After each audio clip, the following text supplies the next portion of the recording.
Waalaikumsalam warahmatullahi wabarakatuh. Wabarakatuh. Selamat pagi dan salam sejahtera untuk kita semua. Yang saya hormati Bapak dosen Pak Muhammad Syarif Ahmad dan asisten dosen pagi hari ini dan teman-teman saya yang saya cintai.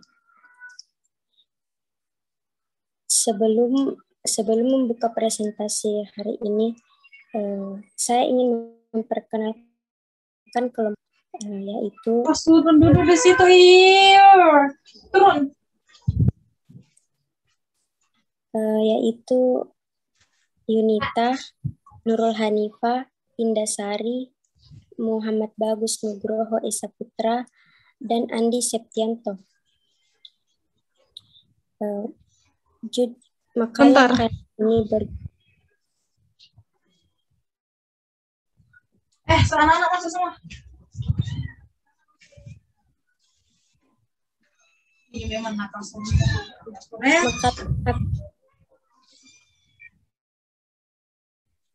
Malah yang akan dibawakan hari ini berjudul Sistem Pemerintahan di Indonesia. Materi pertama akan dibawakan oleh Andi Septianto. Kepada Andi Septianto dipersilahkan. Terima kasih untuk kesempatannya.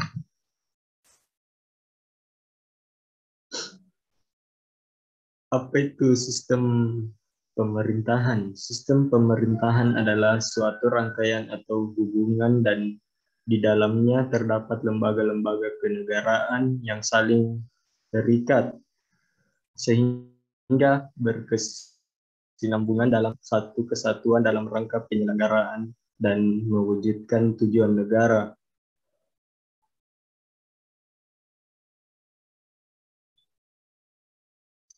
Organisasi sistem pemerintahan. Macam-macam kekuasaan negara di Indonesia diatur oleh Undang-Undang Dasar 1945 sebagai sumber dari segala sumber hukum. Kekuasaan negara di Indonesia dibagi menjadi dua bagian, yaitu kekuasaan horizontal dan kekuasaan vertikal. Satu, secara horizontal. Pembagian kekuasaan secara horizontal adalah pembagian kekuasaan yang sesuai dengan hukum trias politika, yaitu bagian kekuasaan secara terpisah dan mandiri. Bagian kekuasaan horizontal ini berupa lembaga-lembaga negara, di mana tiap lembaga negara mempunyai hubungan kerjasama dengan lembaga lain. Namun, kedudukan sama berdasarkan Undang-Undang 1945, kekuasaan Indonesia dibagi menjadi 3 lembaga, yaitu kekuasaan legislatif, eksekutif, dan yudikatif, yang lebih dikenal sebagai trias politika. Saya kembalikan ke moderator.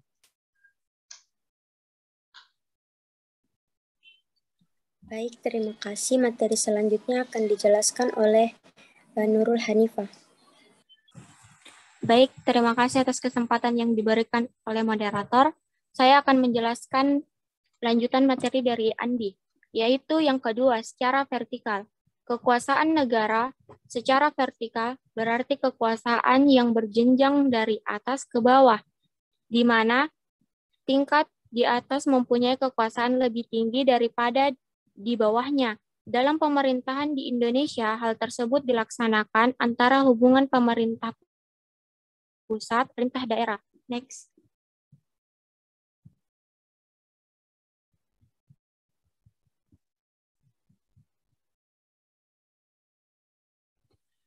Macam-macam sistem pemerintahan.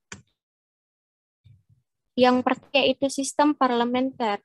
Sistem parlementer adalah kelanjutan dari bentuk monarki konstitusional di mana kekuasaan dibatasi oleh konstitusi. Yang kedua yaitu sistem pemerintahan presidensial, yang mana sistem presidensial kedudukan eksklusif tidak tergantung pada Badan Perwakilan Rakyat. Adapun dasar hukum dari kekuasaan eksekutif dikembalikan kepada pemilihan rakyat. Sebagai kepala eksekutif, seorang presiden menunjuk pembantu-pembantunya yang akan memimpin departemen masing-masing, tak hanya bertanggung jawab kepada presiden, karena pembentukan kabinet itu tidak tergantung dari Badan Perwakilan Rakyat atau tidak memerlukan dukungan kepercayaan dari Badan Perwakilan Rakyat, maka menteri tidak bisa diberhentikan oleh Badan Perwakilan. Negara yang menganut sistem ini adalah negara Amerika Serikat, Filipina, Indonesia, dan beberapa negara Latin, negara Amerika Latin dan Amerika Tengah yang mempertahankan ajaran Montesquieu, di mana ada 3 kedudukan kekuasaan negara, yaitu legislatif, eksekutif, dan yudikatif, terpisah satu sama lain secara tajam dan saling menguji serta saling mengadakan perimbangan. Saya kembalikan ke moderator. Baik, untuk Nurul Hanifah saya ucapkan terima kasih. Selanjutnya materinya akan dijelaskan oleh Indah Sari.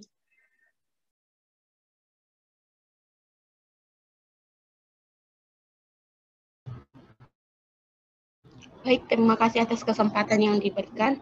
Materi selanjutnya ialah sistem pemerintahan Indonesia. Yang pertama yaitu pada masa konstitusionalis. Nah, konstitusionalis ini tidak bertahan lama karena banyak tuntutan dari berbagai kalangan yang menginginkan Indonesia kembali dalam bentuk susunan negara kesatuan. Dari itu, makanya dilakukanlah musyawarah antara negara Republik Indonesia Serikat dengan negara Republik Indonesia untuk bersama-sama melaksanakan negara kesatuan berdasarkan proklamasi pada tanggal 17 Agustus 1945. Yang kedua yaitu pada saat Undang-Undang Dasar 1945 sebelum diamandemen. Nah, pada saat sistem pemerintahan negara Indonesia berdasarkan Undang-Undang 1945 sebelum diamandemen tentang 7 kunci pokok sistem pemerintahan negara tersebut, yang dimana yang pertama yaitu Indonesia adalah negara yang berdasarkan atas hukum, yang kedua yaitu sistem konstitusional, yang ketiga yaitu kekuasaan negara yang tertinggi di tangan Majelis Permusyawaratan Rakyat, yang keempat yaitu presiden adalah penyelenggara pemerintah negara yang tertinggi di bawah Majelis Permusyawaratan yang Rakyat. Yang kemudian presiden tidak bertanggung jawab kepada DPR. Kemudian menteri negara ialah pembantu presiden. Yang ketiga yaitu pada saat Undang-Undang 1945 setelah diamandemen. Nah, sekarang ini sistem pemerintahan di Indonesia masih dalam masa transisi. Sebelum diberlakukannya sistem pemerintahan baru berdasarkan Undang-Undang 1945, hasil amandemen keempat tahun 2002, sistem pemerintahan Indonesia masih berdasarkan pada Undang-Undang 1945 dengan beberapa perubahan seiring dengan adanya transisi menuju sistem pemerintahan yang baru. Sekian dari materi saya kembalikan ke moderator. Terima kasih untuk Indah Sari. Selanjutnya materi akan dijelaskan oleh Yunita. Baik, terima kasih atas kesempatan yang telah diberikan kepada saya. Materi selanjutnya adalah lembaga-lembaga negara yang ada di Indonesia. Yang pertama ada presiden. Presiden adalah kepala negara sekaligus kepala pemerintahan yang mempunyai kekuasaan seperti memegang kekuasaan tertinggi atas angkatan darat, laut, dan juga udara. Yang kedua ada Majelis Permusyawaratan Rakyat atau MPR adalah lembaga pelaksana kedaulatan rakyat. Oleh karena itu anggota MPR berasal dari pemilihan umum. Yang ketiga ada DPD atau Dewan Perwakilan Daerah adalah lembaga negara yang anggotanya merupakan perwakilan dari setiap provinsi yang dipilih melalui pemilihan umum. Yang keempat ada Mahkamah Konstitusi adalah lembaga tinggi negara yang menjadi pemegang kekuasaan kehakiman. Yang kelima ada Mahkamah Agung atau MA adalah lembaga negara yang perannya sama dengan MK, namun terdapat perbedaan pada kewenangannya.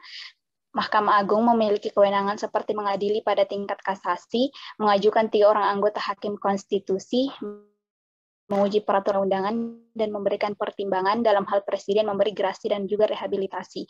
Yang keenam ada BPK atau Badan Pemeriksa Keuangan, adalah lembaga negara yang sistem ketatanegaraan Indonesia yang memiliki kewenangan memeriksa pengelolaan dan juga tanggung jawab keuangan negara.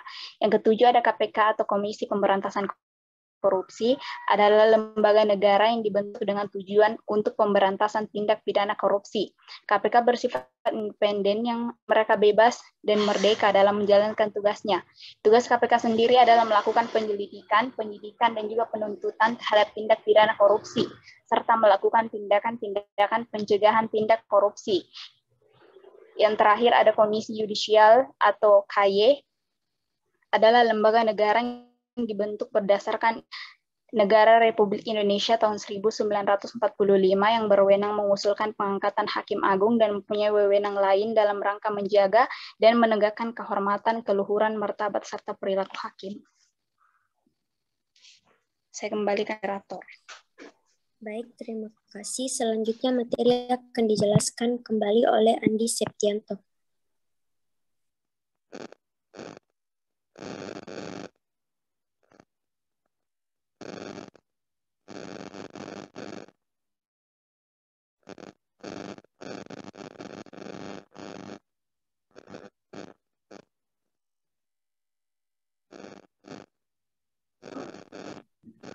Sistem pemerintahan daerah Indonesia. Pemerintahan daerah adalah penyelenggaraan urusan pemerintah daerah dan Dewan Perwakilan Rakyat dalam asas ekonomi dan tugas pembantuan.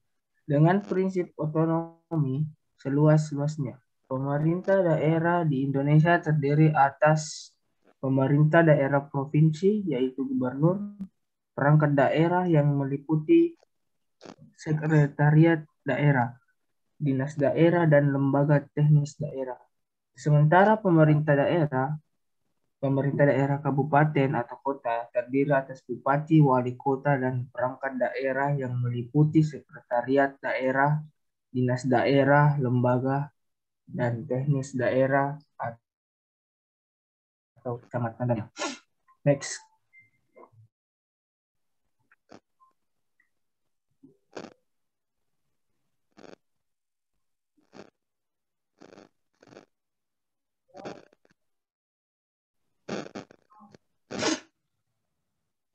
Perbandingan satu sistem pemerintahan yang dianut satu negara terhadap negara lain. Kelebihan sistem pemerintah Indonesia. 1. Badan eksekutif lebih stabil kedudukannya karena tidak tergantung pada parlemen. 2. Masa jabatan badan eksklusif lebih jelas dengan jangka waktu tertentu. 3. Masa pemilihan umum lebih jelas dengan jangka waktu tertentu. 4. Penyusunan program kerja kabinet mudah disesuaikan dengan jangka masa jabatannya. 2. Kelemahan sistem pemerintah di Indonesia. 1. Kekuasaan eksekutif pengawasan langsung legislatif, sehingga dapat menciptakan kekuasaan mutlak. Yang kedua, sistem pertanggungjawaban kurang jelas. Next.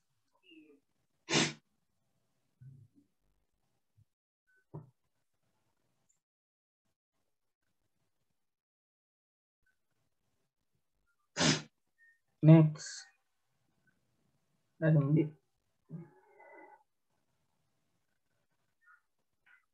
Saya kembalikan ke moderator Andi Alda.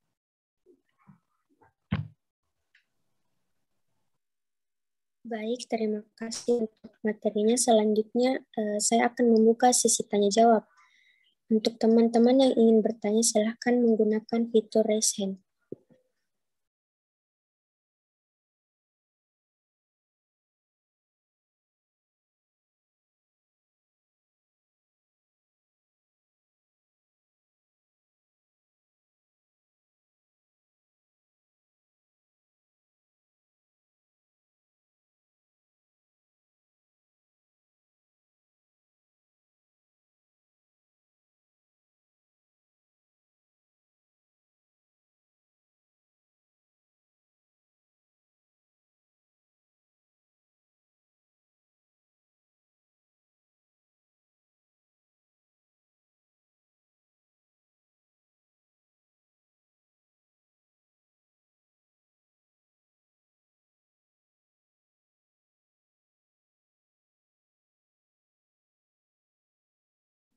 Mana suara? Sudah sesi tanya jawab, Pak.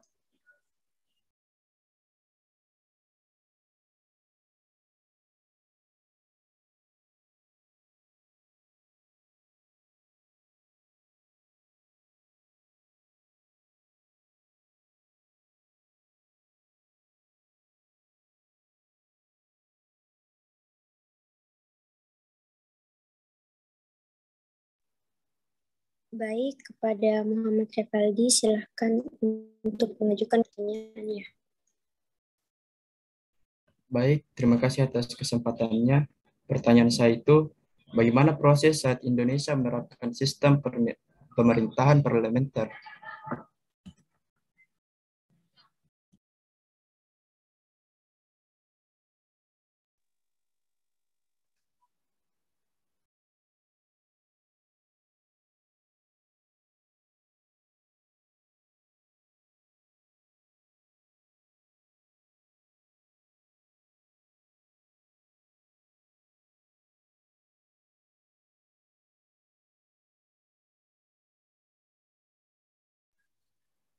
Selanjutnya untuk Wanda Sri Rahma dipersilahkan untuk bertanya.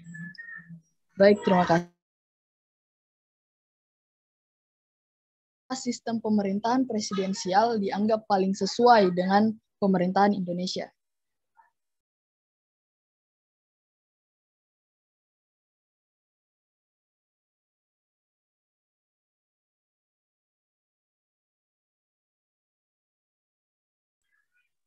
Selanjutnya kepada Anissa Salsabila dipersilahkan untuk mengajukan pertanyaan. Baik, terima kasih atas kesempatannya. Pertanyaan saya, bagaimanakah pelaksanaan otonomi daerah di Indonesia?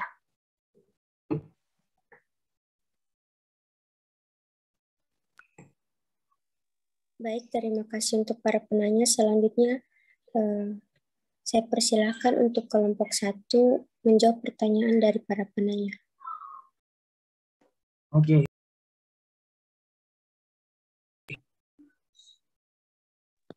Baik.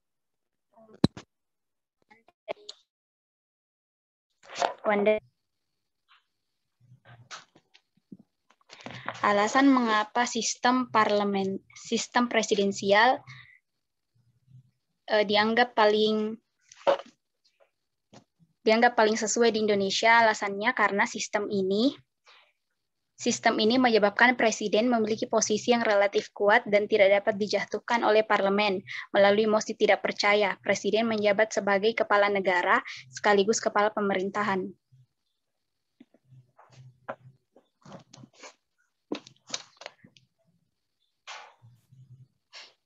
Baik, saya ingin menjawab pertanyaan dari Anissa. Pelaksanaan otonomi daerah di Indonesia saat ini telah diselenggarakan dengan cukup baik. Pada beberapa daerah otonomi daerah dapat menjadikan rakyat semakin sejahtera, daerah otonom semakin berkembang, serta memunculkan ciri khas tersendiri setiap daerah.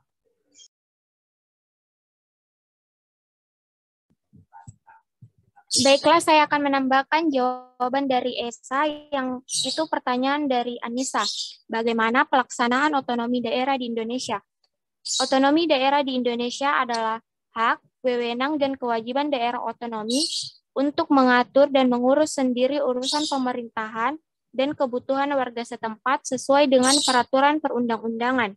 Terdapat 2 nilai dasar yang dikembangkan UUD dalam Undang-Undang Dasar 1945 berkenaan dengan pelaksanaan desentralisasi dan otonomi daerah di Indonesia, yaitu nilai unitaris yang diwujudkan dalam pandangan bahwa Indonesia tidak ada kesatuan pemerintahan lain di dalamnya yang bersifat negara.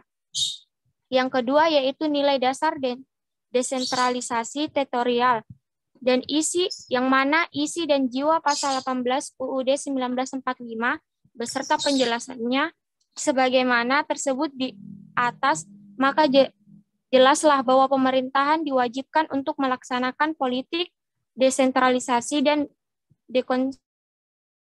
konsentrasi ketatanegaraan. Sekian.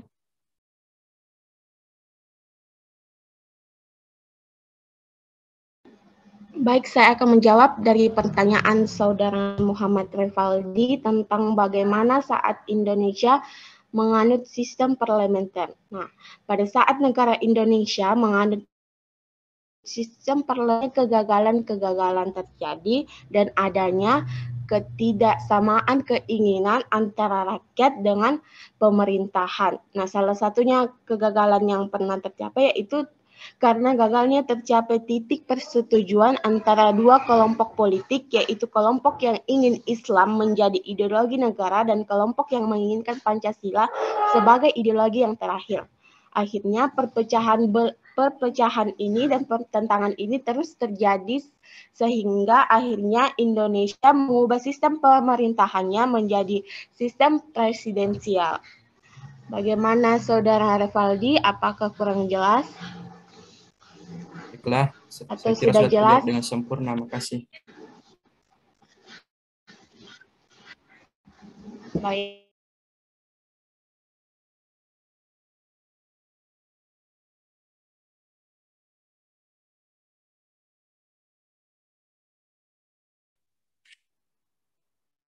Baik, terima kasih untuk partisipasi teman-teman dan kelompok 1. Demikian presentasi hari ini. Tutup dengan ucapan wabillahi taufiq wal hidayah. Wassalamualaikum warahmatullahi wabarakatuh. Waalaikumsalam warahmatullahi wabarakatuh.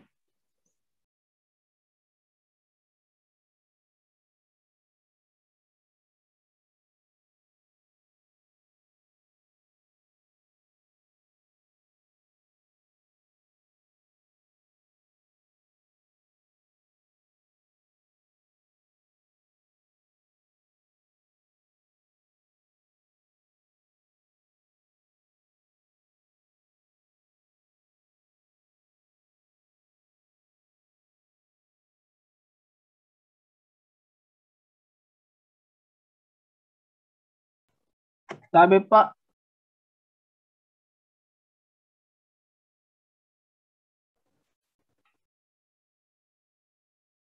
Tapi Pak, ada ya oke.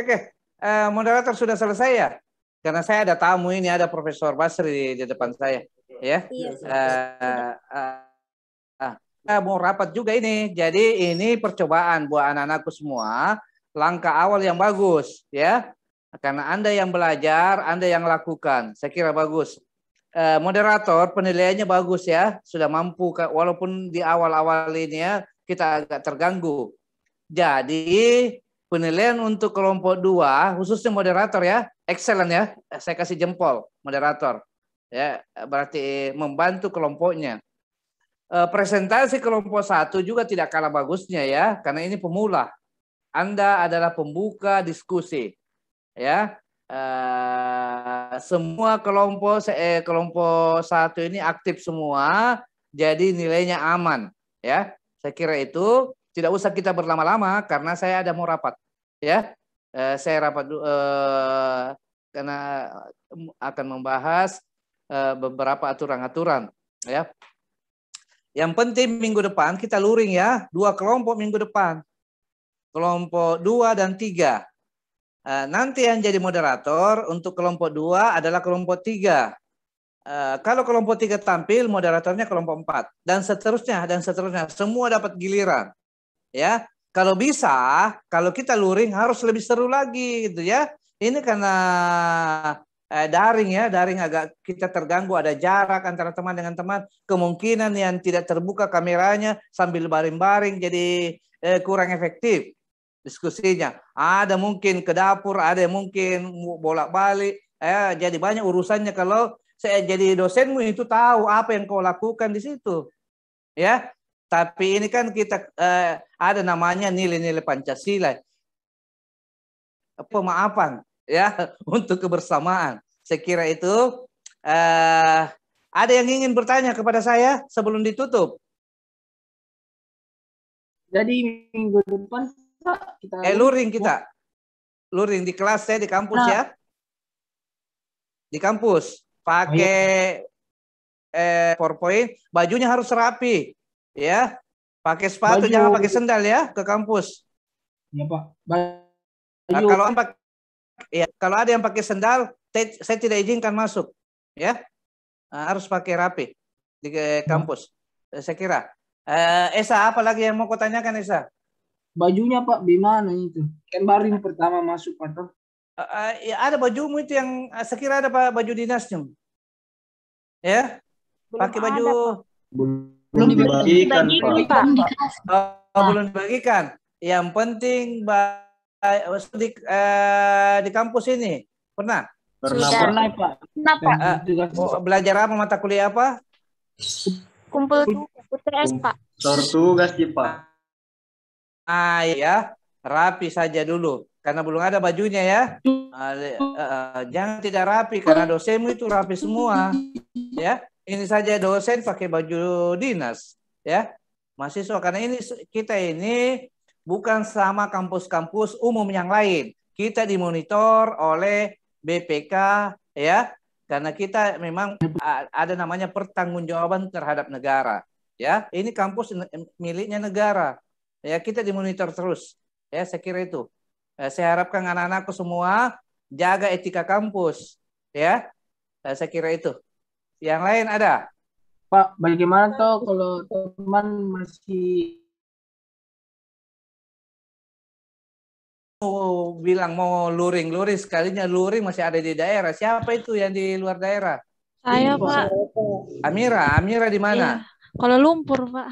Waduh, Amira ini anaknya Pak Alam. Iya, Pak. Oh iya, Amira. Tidak apa-apa. Bisa luring juga itu. Bisa daring ya. Oh, ya, kalau begitu tunggu.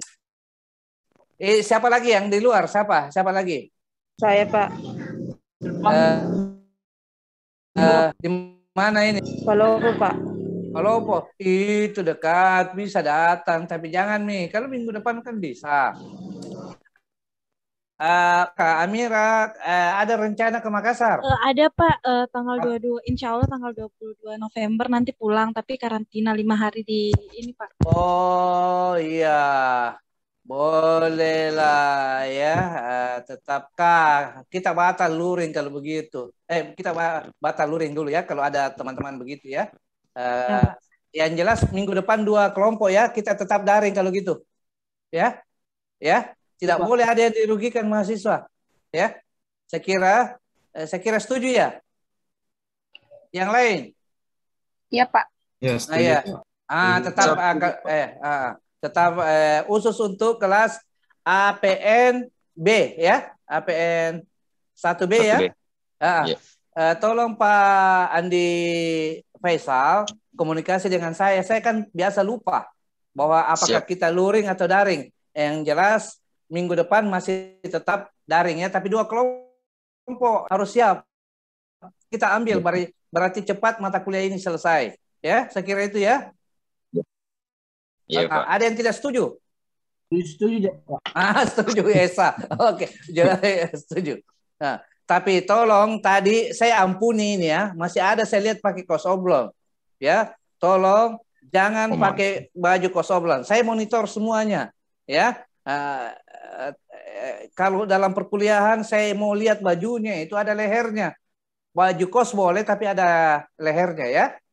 Saya kira itu etika juga anak-anakku semuanya ya. Saya sayangi Anda, saya cinta Anda sebagai anak saya karena Anda akan menuju menjadi pemimpin masa depan bangsa ini. Ya, saya kira itu ya anak-anakku.